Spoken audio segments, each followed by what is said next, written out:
All right, let me start with something that we rarely say plainly. Most early career mishires, uh, it doesn't happen loudly. They happen quietly.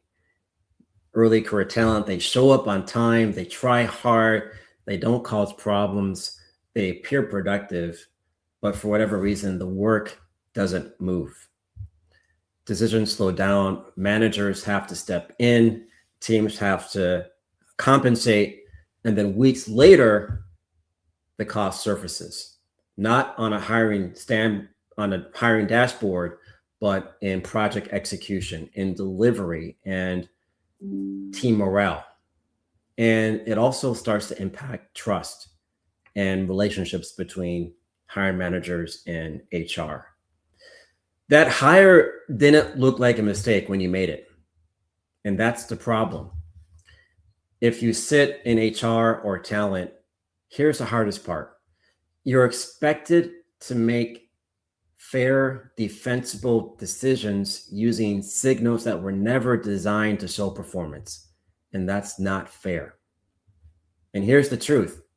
HR is not the problem in this system. HR is the leverage point. You define what counts as evidence. You design the guardrails managers operate in, and you shape hiring decisions that are made. This is HR's moment, I truly believe. And HR should be empowered to make that transformation happen. That's not pressure, that's leadership, that's opportunity. And when you start to change your thought process about what counts as evidence before you make a hiring decision, you can start changing the quality of every decision downstream. You've seen mishires or bad hires before. The decision felt reasonable. Interviews were strong. Everyone was aligned, especially if it was done by an interview panel. But when the work started, perception did not match reality. That's a signal gap. And that gap can be very expensive financially, operationally, politically, culturally. But here's the uncomfortable truth. Most companies don't actually know why a hire didn't work. They just know they wouldn't make the same decision again. They can't articulate what they would change. And that's not judgment failure, that's visibility failure. And visibility failure lives inside the architecture of hiring, job definitions, screening, assessments, interview protocol, evidence, if you have that. Until we name that clearly, this cycle that we're talking about will only continue. I'm not here to tell you what the problem is. I think we all know what the problem here is. And I've been talking to many leaders over the past few months. And this is what I'm hearing is that resumes summarize claims, interviews reward Oscar performances, filters manage volume and tons of volume. And AI has just amplified all of it. Resumes are now easier to generate. Interviews answers are easier to rehearse. And if you have take-home work, it's easier to manufacture. How do you really know if that was done by that person? None of these really show how someone actually works, how they handle ambiguity, how they think under constraint, how they use tools when the answer isn't obvious. So the system forces guessing. Hiring managers are forced to rely on intuition. And 3 months later, you're explaining performance gaps without ever seeing performance under real conditions. Quick question for those that are here live. Have you ever had a hiring manager frustrated about a new hire and you're thinking, well, our process didn't give us enough to see this coming. This wasn't expected. That's not an edge case. That's system functioning as designed. Another question I have for HR leaders here is, have you sensed risk in a candidate but couldn't put and evidence strong enough to slow the process. You couldn't really put a finger on what to point to slow the process down. That's what thin signals feel like. Now, I want to talk a little bit about why this matters to me.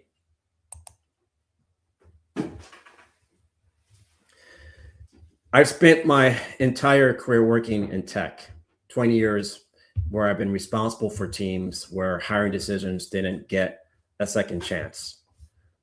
I've hired many early career talent and junior talent. I've interviewed, and now what I've seen is that there was one case where someone that I interviewed for, this person interviewed very well, clear communicator, was smart, engaged. On paper, everything looked right. But within weeks, we discovered that this person couldn't do what we needed this person to do, something very remedial, building a pivot table. This was requisite to do the job. And it wasn't an advanced model. This was, of course, pre-AI, but this person couldn't do it. And I felt like, how did this person slip through the cracks? How did I miss this during the interview process? So I felt like I had to step in and help this person because I did not want to look bad. I didn't want my credibility to be compromised. And my team members also stepped in because we didn't want the team to look bad. Again, this wasn't a character issue. It was a visibility issue. We hired based on presentation instead of observed performance. If I had watched this person work on a problem, let's say for 30 minutes in real time, perhaps I would have thought differently and may have not extended the offer.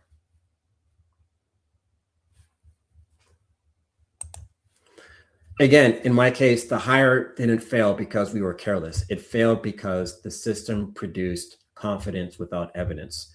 Early career hiring amplifies this. Thin resumes, rehearsed interviews, limited track record, and it's not their fault. And during the process, we want to assess potential. We try to assess culture fit. We try to assess fluency, but we rarely observe performance. Then we're surprised when performance doesn't match perception. Again, that signal gap, perception versus reality. That's not bad luck. That's system design.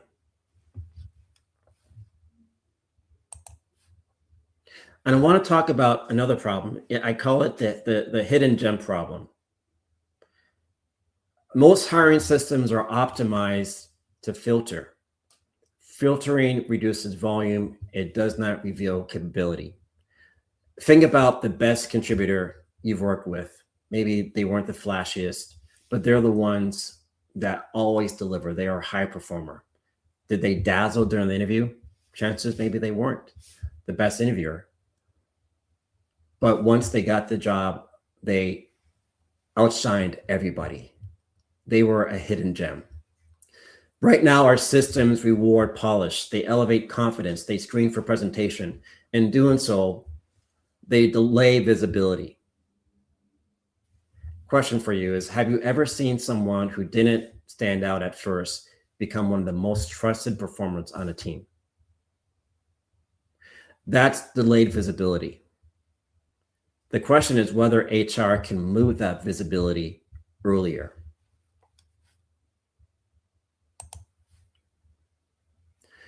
Hiring doesn't fail because leaders lack judgment. It fails because judgment is starved of evidence. You're asked to support six-figure decisions based on resumes and conversations.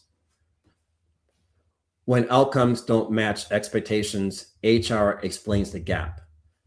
That's not sustainable. So here's the frame.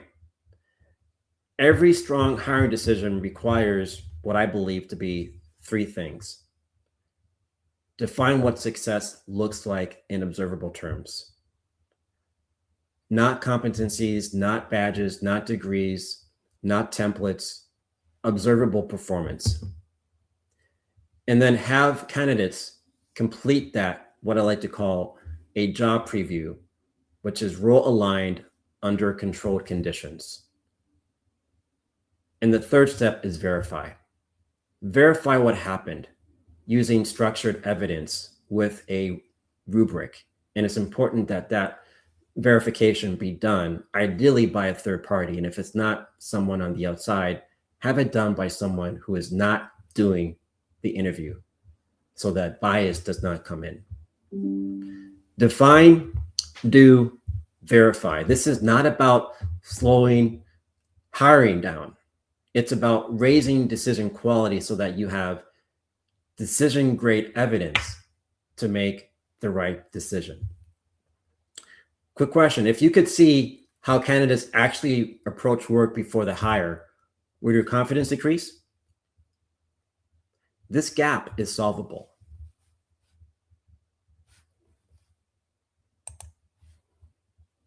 I want to give an example of how this would pan out. Let's say you had two candidates, same role, same task. On paper, they were rock stars. They had the right background, the right academic credentials. They were good interviewers. But if you did this process where you had them do the work that was role aligned and was a job preview, you would see different results. Candidate A presented something that was very polished, confident, very fast. Candidate B was different. They asked questions. They helped to define the assumptions and trade-offs. They flagged uncertainty. They explained their reasoning. They really embraced the mess. They wanted to show that it's not about the end product. It's about how they think. And there's beauty in that right now. It's not about the answer. It's about the questions. That's really important. And that's what I truly believe the interview process needs to embrace more so now than the actual answer.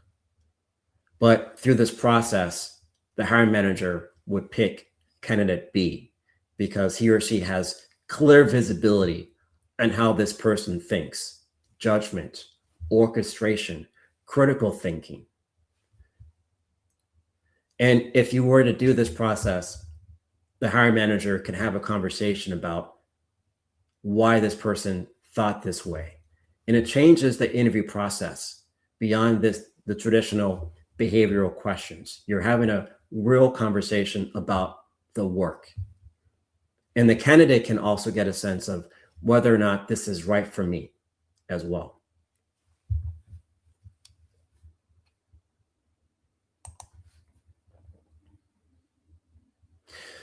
We know that the stakes are high right now for HR. AI is increasing. We know that the signal inflation is not slowing down. We also know that every proxy that we have been relying on for years, resumes, badges, credentials, is degrading. And when hiring decisions are questioned by leadership or legal, and if you say, well, they interviewed well, that's no longer defensible. That is not defensible. And without structural change, quiet mishires are only going to increase. With earlier visibility during the interview process, that risk can drop before it compounds. This is a mindset shift. And it's not an initiative. Again, it's mindset. And if you have this mindset, it leads to HR leadership.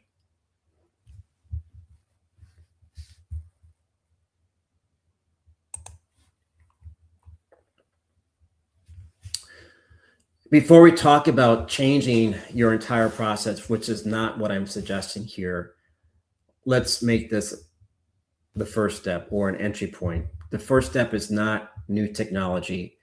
It's not a new assessment. It's not a new platform. It's just clarity. Define what success actually looks like in observable terms for just one role.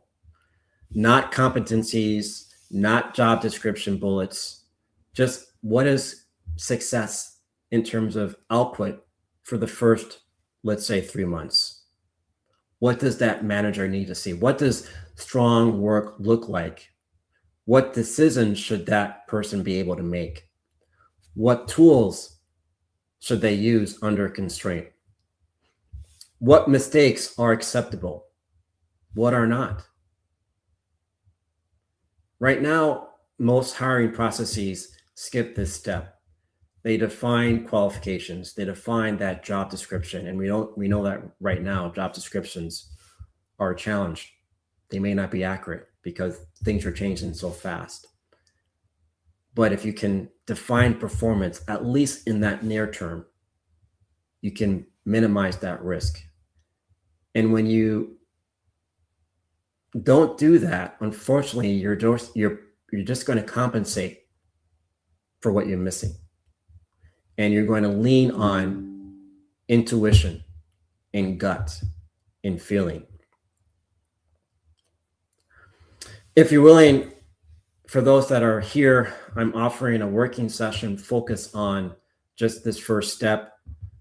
We'd be happy to have a conversation with you talking about just one role, one that feels high risk and high volume in your organization, that you're making, or you need to make a decision here in the next few months.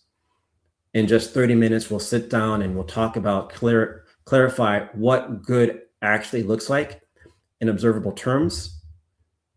We'll identify where your current process produces confidence without evidence, and map out what earlier performance visibility could look like. Just one role, define, provide that clarity so that you can proceed. No pitch, no obligation. This is all about pressure testing your hiring architecture. Because once the define step is clear, the rest of the process, the do, the verify, that also becomes clearer. If that would be useful, please reach out. You see my QR code here to my personal site, themichaelcampbell.com. Send me a message there or on LinkedIn as well. If you want to type define here in the chat, I will follow up with you personally as well. This is something that I'm personally passionate about, and just know that you're on this journey, not alone. You have someone here that would be more than willing to happy to partner to transform the decisions that your organizations makes when it comes to people, so that you're bringing in talent that can help innovate and take your organization to the next level. It just starts with clarity, that first step. If there are any questions in the chat, if I can see, I will be happy to take any questions. And let's see.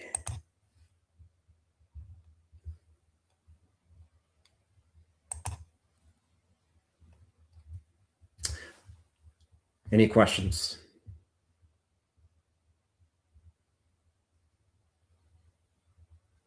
All right, I don't see any questions. Well, thank you for joining. Again, my information is available to you right here on the QR code. Until next time, thank you.